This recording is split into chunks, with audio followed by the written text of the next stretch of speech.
नमस्कार दोस्तों, आप सभी का स्वागत है आपके अपने YouTube channel daily GK master पर। आज लेकर के आए हैं भारत के पंचवर्षीय योजनाएं। ठीक है, कौन कौन सी हैं ये योजनाएं देखने वाले हैं। कौन सी योजना कब से शुरू हुई है और कब तक चली है, तो पूरा अपन आज डिटेल में समझने वाले हैं। ठीक है, डिटेल में पूरा देखेंगे कब से क्या हुआ है। और ये आपका टेली चैनल लोगो है, आप लोग चैनल को सब्सक्राइबर भी कर सकते हैं और लाइक शेयर भी कर सकते हैं। तो पंचवर्षीय योजना से जितनी भी महत्वपूर्ण जानकारी के साथ में क्वेश्चन लेकर के आए हैं, तो सारी जानकारी इकट्ठा करके अपन क्वेश्चन को डिस्कस करेंगे और वीडियो के लास्ट तक बने रहना है। कोई भी भाई बहन चैनल पर पहली बार आया है तो चैनल को सब्सक्राइबर कर लीजिए, बेल आइकन को ऑन कर लीजिए, क्योंकि इम्पोर्टेंट क्लास होने वाली है। तो शुरू करें बिना किसी देरी से। उससे पहले बता दूं, टेलीग्राम का लिंक आपको डिस्क्रिप्शन में मिल जाएगा, फेसबुक पे डिस्क्रिप्शन में मिल जाएगा और व्हाट्सअप लिंक भी डिस्क्रिप्शन में मिल जाएगा। तो पहला क्वेश्चन है, भारत की प्रथम पंचवर्षीय योजना किस मॉडल पर आधारित थी।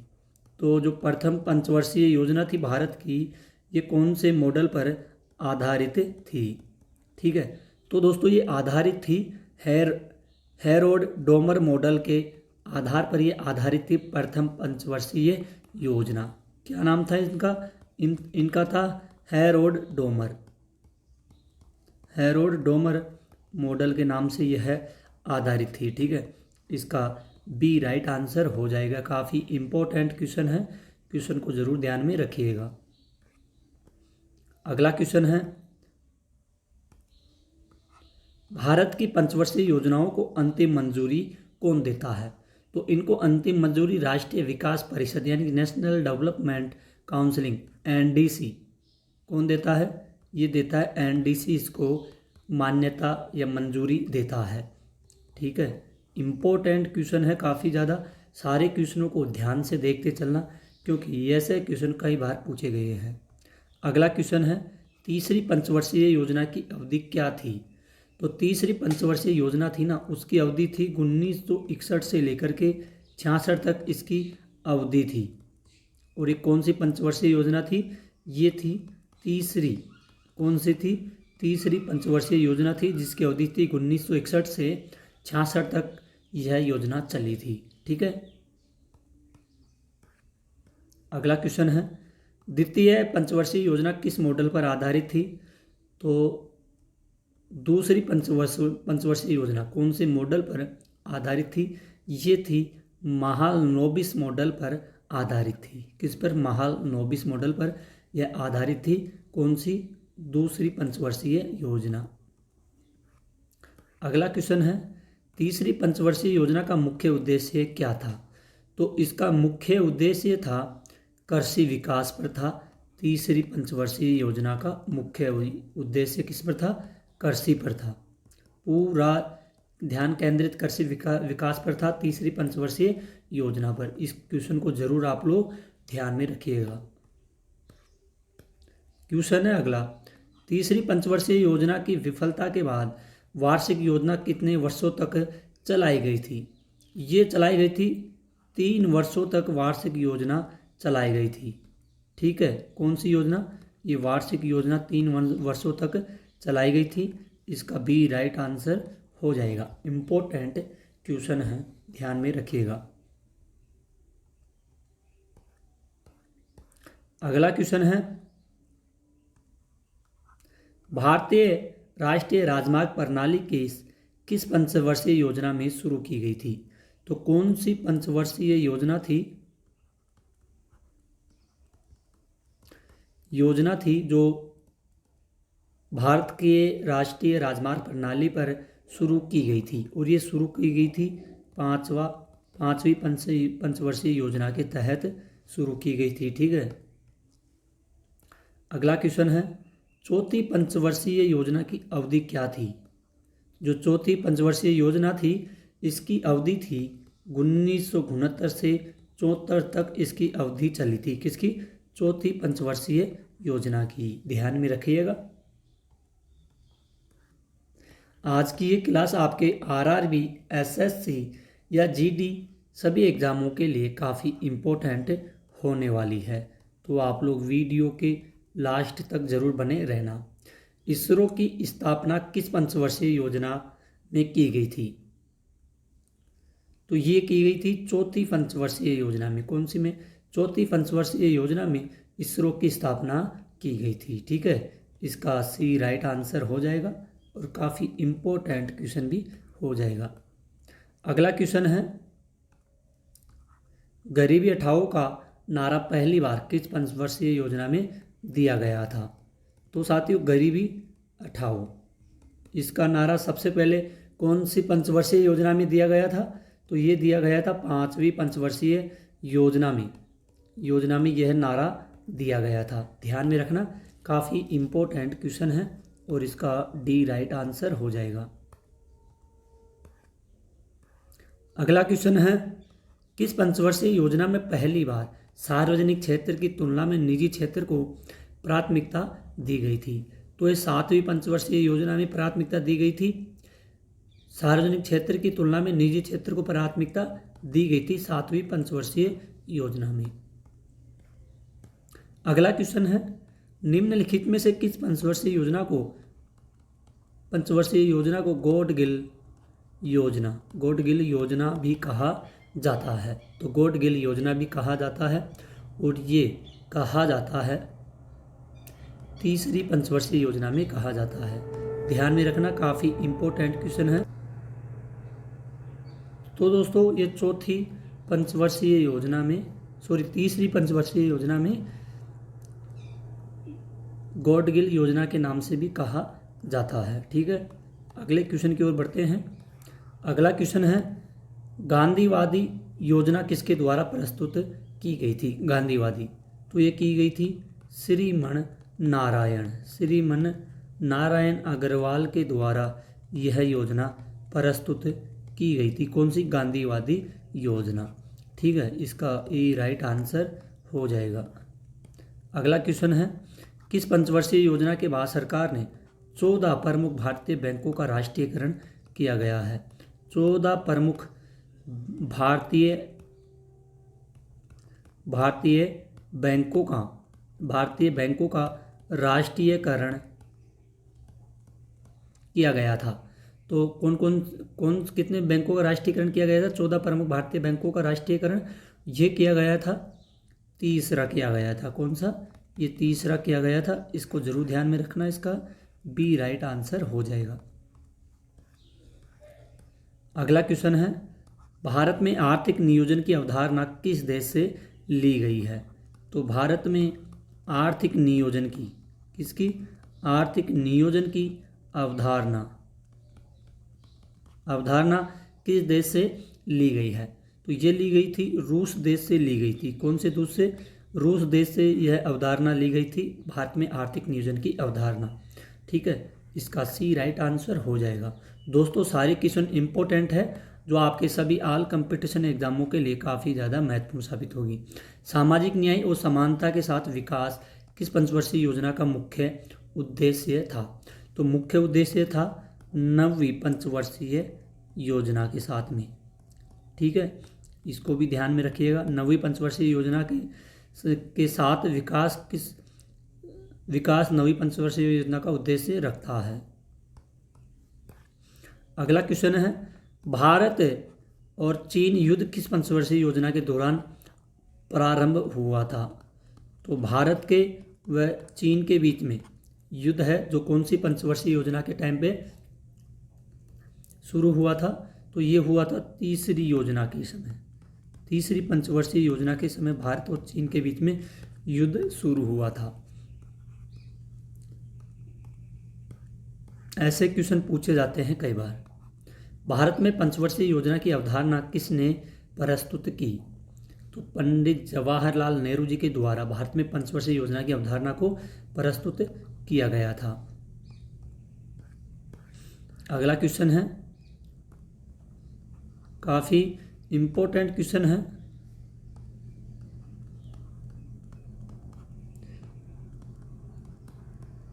योजना आयोग का गठन कब किया गया था? तो योजना आयोग का गठन किया गया था 15 मार्च 1950 को योजना आयोग का गठन किया गया था। ध्यान में रखना। तो योजना आयोग का गठन किया गया था 15 मार्च 1950 को किया गया था। दोस्तों ये इम्पोर्टेंट क्वेश्चन है, इसको आप लोग ज़रूर ध्यान में रखिएगा। अगले क्वेश्चन की ओर बढ़ते हैं। ठीक है, पीपुल्स प्लान किसने प्रस्तुत किया गया था? तो पीपुल्स प्लान ये किसके द्वारा प्रस्तुत किया गया था? तो प्रस्तुत किया गया था मानवेंद्र, किसके द्वारा? मानवेंद्र नोथ रॉय के द्वारा प्रस्तुत किया गया था। इसको भी आप लोग ध्यान में रखना, इसका बी राइट आंसर हो जाएगा। ठीक है, कितना हो जाएगा? इसका बी राइट आंसर हो जाएगा। अगला क्वेश्चन है, भारत का योजना आयोग किस प्रकार की संस्था थी? तो ये थी एक गैर संवैधानिक संस्था थी, भारत का योजना आयोग। ठीक है, इसको भी ध्यान में रखिएगा। अगला क्वेश्चन है, भारत की प्रथम पंचवर्षीय योजना का मुख्य लक्ष्य क्या था? मुख्य लक्ष्य था कृषि का विकास। किसका विकास? कृषि का विकास करना था प्रथम पंचवर्षीय योजना में। अगला क्वेश्चन है, भारत के योजना आयोग के पहले उपाध्यक्ष कौन थे? योजना आयोग के उपाध्यक्ष कौन थे? तो इनका नाम था गुलजारी लाल नंदा थे, जो ये कौन थे? भारत के योजना आयोग के पहले उपाध्यक्ष। ठीक है, इसका बी राइट आंसर हो जाएगा। अगला क्वेश्चन है, 12वीं योजना के लिए राष्ट्रीय विकास परिषद, जिसको एनडीसी द्वारा अनुमोदित विकास दर इसकी क्या थी? विकास दर थी 8%। इसकी विकास दर थी कितनी? 8%। ठीक है, अगला क्वेश्चन है, भारत की पहली पंचवर्षीय योजना कब शुरू की गई थी? तो भारत की पहली पंचवर्षीय योजना शुरू की गई थी सन 1951 में। यह योजना शुरू की गई थी, भारत की पहली। अगला क्वेश्चन है, नीति आयोग का गठन किस वर्ष में किया गया था? तो नीति आयोग का गठन हुआ था 2015 में। नीति आयोग का गठन किया गया था। ठीक है, इम्पोर्टेंट क्वेश्चन है। अगला क्वेश्चन है, 5वीं पंचवर्षीय योजना का मुख्य उद्देश्य क्या था? इसका था गरीबी उन्मूलन और रोजगार के अवसर न्याय प्रदान करना था 5वीं पंचवर्षीय योजना का। ठीक है, अगला क्वेश्चन है, भारत में अंतिम पंचवर्षीय योजना कौन सी है? तो अंतिम पंचवर्षीय योजना भारत में थी 2012 से और ये 17 तक थी अंतिम परियोजना पंचवर्षीय योजना। अगला क्वेश्चन है, उद्योगों का आधुनिकीकरण किस योजना को प्रमुख आकर्षण था? तो कौन सा था इसमें आधुनिकीकरण का? ये था 8वां था। कौन सा? 8वां। क्वेश्चन है, किस पंचवर्षीय योजना के अंतर्गत 5 भारतीय प्रौद्योगिकी संस्थान स्थापित किए गए थे? तो स्थापित किए गए थे प्रथम पंचवर्षीय के दौरान योजना यह स्थापित की गई थी। अगला क्वेश्चन है, आरटीई अधिनियम किस पंचवर्षीय योजना में पारित किया गया था? तो ये पारित किया गया था 11वीं पंचवर्षीय योजना में। आरटीई अधिनियम पंचवर्षीय योजना 11वीं में पारित किया गया था। अगला क्वेश्चन है, निम्नलिखित में से कौन सी पंचवर्षीय योजना जॉन सैंडी और सुखमय चक्रवर्ती के मॉडल पर आधारित थी? तो ये आधारित थी तीसरी पंचवर्षीय योजना। कौन कौन थे? जॉन सैंडी और सुखमय चक्रवर्ती के मॉडल पर आधारित थी तीसरी पंचवर्षीय योजना। अगला क्वेश्चन है, आर्थिक नियोजन इकोनॉमिक प्लानिंग भारत के संविधान की 7वीं अनुसूची की किस सूची में है?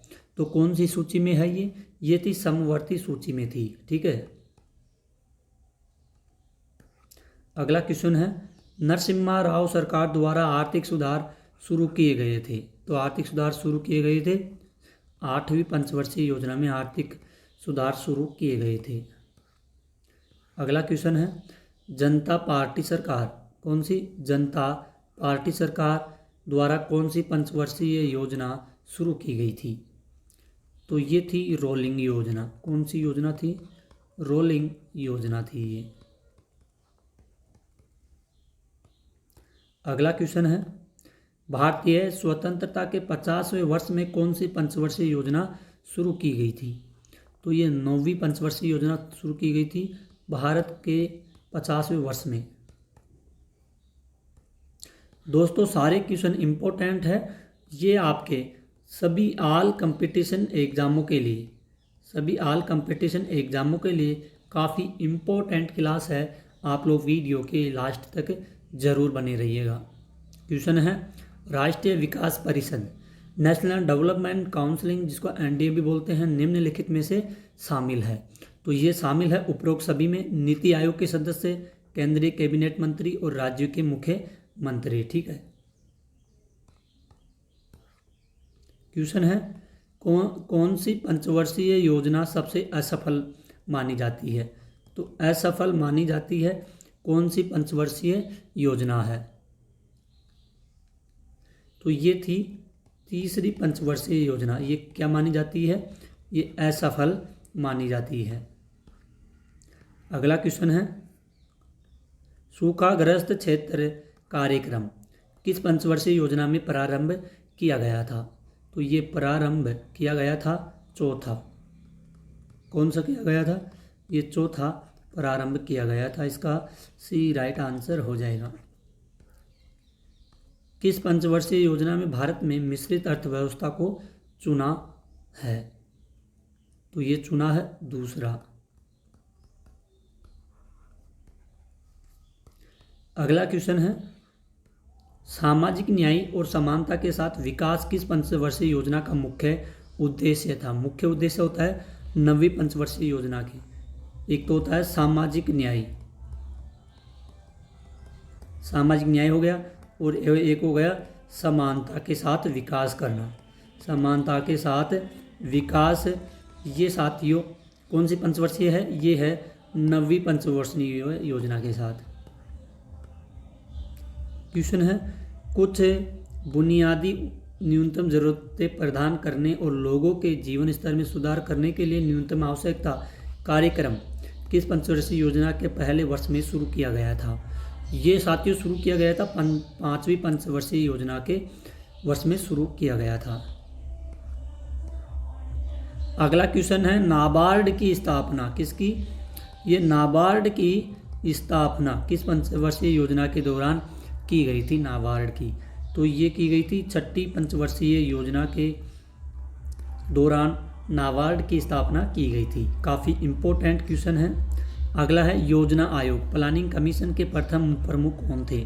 किसके? योजना आयोग के। योजना आयोग के प्रथम प्रमुख कौन था? तो योजना आयोग को प्रथम थे जवाहर लाल नेहरू जी। ये कौन थे? ये प्रथम थे योजना आयोग के। किस पंचवर्षीय योजना ने आर्थिक उदारीकरण की शुरुआत की है? तो आर्थिक उदारीकरण की शुरुआत की गई है, ये की है 8वां की। किसकी की है? ये 8वां की शुरुआत की गई थी। क्वेश्चन है अगला, किस पंचवर्षीय योजना में भारत की कृषि विकास दर सर्वाधिक थी? तो सर्वाधिक कौन सी थी? ये भी 8वां में आता है। ठीक है। अगला क्वेश्चन है, मोरारजी देसाई सरकार ने किस पंचवर्षीय योजना को अस्वीकार कर दिया था? तो अस्वीकार किया गया था, पंचवर्षीय योजना को अस्वीकार किया गया था जिस टाइम पे सरकार थी मोरारजी देसाई जी की। द्वितीय पंचवर्षीय योजना का मुख्य उद्देश्य क्या था? तो औद्योगिक विकास था द्वितीय पंचवर्षीय योजना का उद्देश्य। ट्राई की स्थापना पंचवर्षीय योजना के दौरान की गई थी। ट्राई की स्थापना, और ये की गई थी 9वीं पंचवर्षीय योजना के दौरान किया गया था। अगला क्वेश्चन है, 5वीं पंचवर्षीय योजना किसके द्वारा तैयार एवं प्रारंभ की गई थी? तो ये की गई थी दुर्गा प्रसाद धर के प्रारंभ में 5वीं पंचवर्षीय योजना तैयार और प्रारंभ की गई थी। ठीक है, इसका बी राइट आंसर हो जाएगा। तो दोस्तों आज के क्वेश्चन यहीं ख़त्म होते हैं। आई होप अगर आपको अपने सर की वीडियो क्वालिटी कंटेंट पसंद आया है तो प्लीज़ साथियों चैनल को सब्सक्राइबर कीजिए और बेल आइकन को ऑन कर लीजिए। आपके आरआरबी, एसएससी, एमटीएस, एचएसएल और सीजीएल जैसे एग्ज़ामों के लिए आज का यह टॉपिक काफ़ी इम्पोर्टेंट होने वाला है। तो प्लीज़ आप लोग वीडियो के लास्ट तक बने रहना और अपने भाई के चैनल को सब्सक्राइबर करके बेल आइकन को ऑन कर देना और वीडियो को लाइक शेयर ज़रूर कर देना। डेली क्लासें लेकर के आते हैं और टेलीग्राम का लिंक और डिस्क्रिप्शन में मिल जाएगा, आप लोग ज्वाइन कर लेना। आपको वहाँ पे पीडीएफ फाइल मिल जाएगी, प्लस वीडियो भी आपको वहाँ पे मिल जाएगी। तो आज के लिए इतना ही, मिलते हैं एक और अगली न्यू क्लास में। तब तक के लिए धन्यवाद। जय हिंद, जय भारत।